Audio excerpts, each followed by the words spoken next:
E agora eu queria falar de uma coisa que é um assunto que, cara, eu acho que da Bíblia é um dos assuntos que eu mais estudei, que é escatologia, que são os tempos Finais. finais.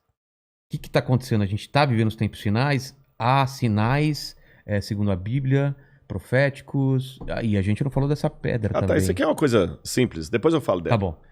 Bom, na verdade, Porque tem esse movimento, né? A claro, pandemia faz parte claro, disso, o anticristo já tá aí. Aliás, a gente tá perto da segunda volta de claro, eu Cristo. acredito que sim. Sim? Mas vamos lembrar uma coisa. Quando os discípulos perguntaram para Jesus: que sinal haverá de tua vinda e da consumação dos séculos, do fim do mundo, Jesus falou assim: olha, cuidado que ninguém engane vocês. Porque Primeira coisa que ele já virão, falou. cuidado, virão muitos em meu nome dizendo: eu sou o Cristo, enganarão a muitos. Certamente, isso está em Mateus capítulo 24. Depois, quem tiver uma Bíblia em casa, procure aí, Mateus capítulo 24. Ele fala o seguinte: certamente vocês ouvirão falar de guerras e rumores de guerras. Não se assustem, ainda não é o fim. Se levantará nação contra nação, reino contra reino. Haverá fomes e terremotos em vários lugares. Mas isso é apenas o princípio das dores. Princípio das dores, exatamente. Então veja bem, guerra tem no mundo desde que o mundo é mundo. É. Fome, a Bíblia fala fome no Egito na época de José. Então não vou falar assim, o mundo está chegando ao fim porque está tendo guerra. O mundo está chegando ao fim porque está tendo fome. Não faz sentido. Mas o Apocalipse coloca alguns elementos que indicavam quando nós estivéssemos chegando próximos ao fim. Embora, nota de rodapé aqui, ninguém sabe o dia nem a hora da volta de Jesus. É estupidez. Tentar adivinhar. Não, claro, não podemos isso. Você entendeu? Bom, mas a gente pode saber a proximidade dos tempos em que vivemos. Então tem algumas coisas no Apocalipse que são características do tempo do fim. Exemplo, Apocalipse 11, 19. Diz assim: as nações ficaram iradas. Chegou, porém, o juízo de Deus, e o tempo determinado para ele dar o prêmio aos seus santos e aos profetas, e o tempo para destruir os que estão destruindo a terra. Ora, na época de Cristo não tinha como destruir a terra. O Apocalipse estava fazendo uma profecia de uma época em que a terra poderia ser destruída por seres humanos, coisa que na época do Apocalipse não tinha como. E ele fala depois das pragas de Deus que iriam cair. Essas pragas não caíram ainda. Mas os vislumbres dela... Não caíram? Não. A peste não é... A do Apocalipse, né? É. Mas os vislumbres delas podem estar já batendo as portas. Quer um tá. exemplo? Quer. Diz que um anjo derramou a sua taça sobre o sol, e foi-lhe dado queimar aos homens com grande fogo. Os homens se queimavam com um intenso calor e blasfemavam o nome de Deus que tinha autoridade sobre essa praga. Olha o problema da camada de ozônio, o efeito estufa, o que está acontecendo com o sol. O outro anjo derramou a sua taça sobre os rios e fontes d'água e mares, que se tornaram como sangue de morto. Sangue de morto não é vermelho, dessa cor. Sangue de morto é escuro, é fétido, é quase coagulado. Como é que tá Pinheiros, Tietê, Lagoa Rodrigo de Freitas, as águas do mundo? Poluição. As previsões é que até 2025 a guerra do mundo vai ser pela água. É. Fala do anticristo, que ia dominar o mundo inteiro de uma maneira algorítmica. Pacífica. Pacífica, porque é um algoritmo. O 666. O que é o 666? O que é o 666? Na época do Antigo Testamento, Deus deu algumas normas para os judeus. O povo do Oriente Médio, ele é muito simbólico, sabe? Ele tem muito esse lance do símbolo que aqui no Ocidente a gente perde. Então o judeu pode olhar, ele usa o paiot, que significa alguma coisa, o kippah, que é aquele chapeuzinho na cabeça. E Deus falou o seguinte: olha, vocês vão pegar a lei de Deus, escrever um resumo da lei de Deus e vão colocar por frontal entre os olhos, numa caixinha aqui, e também na mão de vocês. O judeu hoje usa na mão esquerda. Pode olhar aqui no Muro das Lamentações, você vê o judeu orando lá, né? Baruch atah Beshem Adonai Eloheinu melech haolam. E ele vai orando no muro e ele tá com aquela caixinha preta aqui e outra na mão. Aí no Apocalipse a gente vê que o inimigo, o diabo, que se vale do anticristo, assim como Deus envia o Cristo... O anticristo é a versão do Cristo pro demônio. Pro demônio, o anticristo. Ele faz uma paródia de Cristo. Aí, como Deus no Antigo Testamento pediu aos judeus para ter a lei de Deus na testa e na mão, o anticristo coloca também um sinal, uma marca, na testa e na mão. Então significa uma época em que a lei de Deus vai ser questionada. Nessa época em que a lei de Deus for questionada, diz o Apocalipse, ninguém poderá comprar nem vender, senão aquele que tem a marca da besta e o número do seu nome. Ora, esse número é 666. Aí muita gente pega isso e fala o seguinte, então vou começar a calcular, Hitler dá 666, o Papa, o Saddam Hussein, Bill Gates, até a Ellen White, que é uma pioneira do Adventismo, ela dá 666, mandíbula, tudo dá 666, né? No grego está o seguinte, aquele que tem entendimento, calcule. E essa palavra calcule no grego ali é a mesma palavra para faça a contabilidade daquilo que o anticristo vai fazer. E o que o Apocalipse deixa bem claro, que o anticristo vai ser a revigoração do Império Romano, que era o inimigo do povo de Deus. E por que 666? Na cultura da Babilônia, o 6 era o número base para você fazer qualquer cálculo. Era um número divino. Tanto é que quando Nabucodonosor ergue uma imagem, ela tinha 60 côvados por 6. 60 por 6. O 6 era um múltiplo divino. E ali você tem o 666, múltiplo de 6. Agora o Apocalipse fala que ele vai controlar a economia. Os povos da terra vão segui-lo. Ninguém vai poder, falando quem pode pelejar com ele. E o que nós estamos vendo agora é um mundo caminhando pela primeira vez na história para uma unificação mundial. De moeda? De tudo. Parece até teoria da conspiração que eu vou falar, mas não é. O mundo está caminhando para uma unificação. Rodrigo, mas nunca. Aqui no Brasil mesmo a gente vê a briga dos de esquerda com os de direita. O pessoal não está entendendo. Essa unificação não significa unificação de mente, mas unificação de propósito. Que é um exemplo que o mundo pode se unir por um propósito, apesar de se odiar mutuamente? A pandemia. Exatamente. O Irã está usando máscara, Israel também está usando máscara. Os palestinos estão jogando foguete lá em Israel, o Hamas, mas o israelense está usando máscara, o palestino também.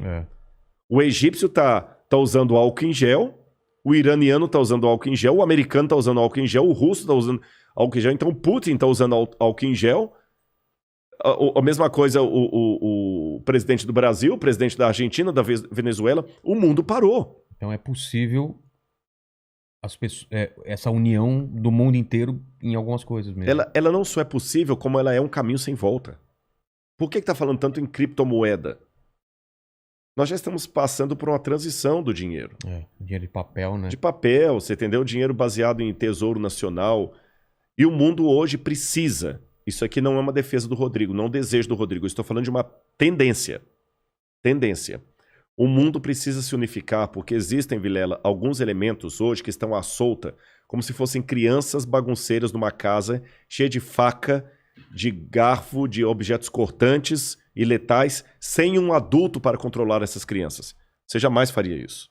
Quais são as crianças que estão à solta no mundo e precisam de um adulto para controlá-las? Um preceptor, uma babá? Internet. Quem tem domínio da internet? Você na internet você pode encontrar o podcast do Inteligência Ilimitada, mas você também pode encontrar uma fórmula para fazer um coquetel Molotov. O camarada pode assediar você para fazer parte do Estado Islâmico. Quem controla a internet? Nem os Estados Unidos. Não, tá na mão de ninguém. Quem controla tráfico de drogas e de armas em nível mundial? Ninguém. Lavagem de dinheiro tá aí. O terrorismo tá aí e lavam dinheiro. Quem controla bolsa de valores? A economia do mundo não aguenta por mais 20 anos nas mãos da bolsa de valores que é especulativa.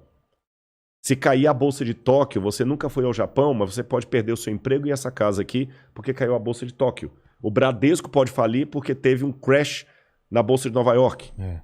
E a gente viu, essa pandemia viu como nós estamos economicamente vulneráveis. Economicamente vulneráveis. Quem controla o terrorismo mundial? Então esses elementos... mais um. A ecologia. Não quero entrar no debate se a Amazônia é nossa ou não é nossa. O fato é que se a gente não cuidar da Amazônia, o mundo todo se ferra, caramba. Você tá entendendo? Então não tem mais esse negócio assim, é meu. Então hoje a gente precisa de um governo único que com leis mundiais controle a internet, bolsa de valores, que vai desaparecer, o reset tá aí, controle a economia, gastos, terrorismo e tudo mais. E os países, por mais que continue havendo direita e esquerda, situação e oposição, não interessa, Islã e cristianismo, vai precisar se unir, não porque eles se amam, porque não tem outro jeito. E essa união está muito parecida com o caminho de preparação para o anticristo. Agora, a minha questão aqui não é cair naquela esquizofrenia escatológica de achar agora que qualquer coisa eu tenho que evitar porque senão é a marca da besta. Eu já vi gente, isso aqui é sério, que não quer deixar colocar o revolvinho da temperatura na testa da mão, que aquele é a marca da besta. Calma. Estupidez, não tem nada a ver um negócio desse, gente, tá bom? Agora, quando esse governo único se interpuser entre a minha fidelidade a Deus e a minha fidelidade ao Estado, esse é o único momento em que eu estou livre perante Deus para ter uma desobediência civil, social. Porque a própria Bíblia me ensina a ser obediente às autoridades constituintes. Mesmo quando Nero estava no poder, Pedro escreveu: respeitem as autoridades constituídas. A César o que é de César. Dai César o que é de César. Pague os impostos. Seja um bom cidadão. Que a crise não venha por culpa de vocês. A Bíblia me ensina a ser um bom cidadão.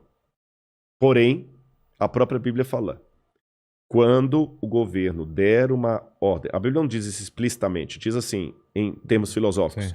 Quando o governo der uma lei que vá contra os mandamentos da lei de Deus, como os companheiros de Daniel na Babilônia, enfrente a morte se preciso for, mas não ceda. Talvez essa seja a diferença de um teólogo apaixonado por Deus e pela Bíblia e alguém que simplesmente é um acadêmico livre. Porque que especialista em literatura inglesa, em sã consciência, teria coragem de morrer por sua interpretação de Shakespeare? Mas a Bíblia é um livro que já levou muitos ao martírio para não abrir mão daquilo que a Bíblia ensina. Falou que a segunda vinda de Cristo está próxima. Mas, segundo os eventos, o anticristo chega antes. Chega antes. Ele antecede a volta de Jesus. E já está por aqui? Você acha? Eu acredito assim, lendo a Bíblia, o anticristo, ele é um poder, era o poder romano, porque João já falava lá, o anticristo já opera entre nós. E João fala, muitos anticristos já saíram pelo mundo. Ele só está aguardando aquilo que o detém. Então o anticristo naquele tempo era Roma. Os exegetas veem, a besta era Roma. Só que a Bíblia fala, através do apóstolo Paulo, que havia uma grande apostasia do povo de Deus. Que palavra é essa, apostasia? Eles abandonariam a fé, se uniriam a Roma, e Roma no futuro voltaria travestida de cristã, por isso que é o anticristo, nome que não aparece no Apocalipse, mas aparece nas epístolas de João. Tá. Anticristo, anti em grego, é aquele que toma o lugar de. Então o anticristo é aquele que toma o lugar de Cristo e vai dominar o mundo. Então a minha sugestão para todos é o seguinte, fiquem atentos às propostas governamentais. Qualquer coisa que não infrinja a minha fé naquilo que eu entendo pela Bíblia ser o correto, eu vou seguir. Eu vou me vacinar.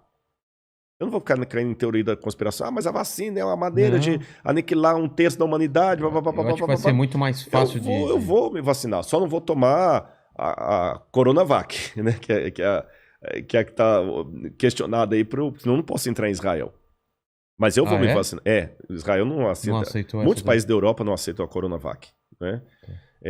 Lamento o Butantan aí, mas a menos que mude o cenário, a Coronavac não está sendo aceita. A Pfizer... ou a Moderna, ou a outra, lá de Oxford. Essas são aceitas. Mas eu vou me vacinar. Você está entendendo? Agora, não vou cair em teoria da conspiração. Agora, o dia que houver uma lei que se interpuser entre a minha fidelidade e aquilo que Deus pediu de mim, aí eu estou disposto a enfrentar até a morte.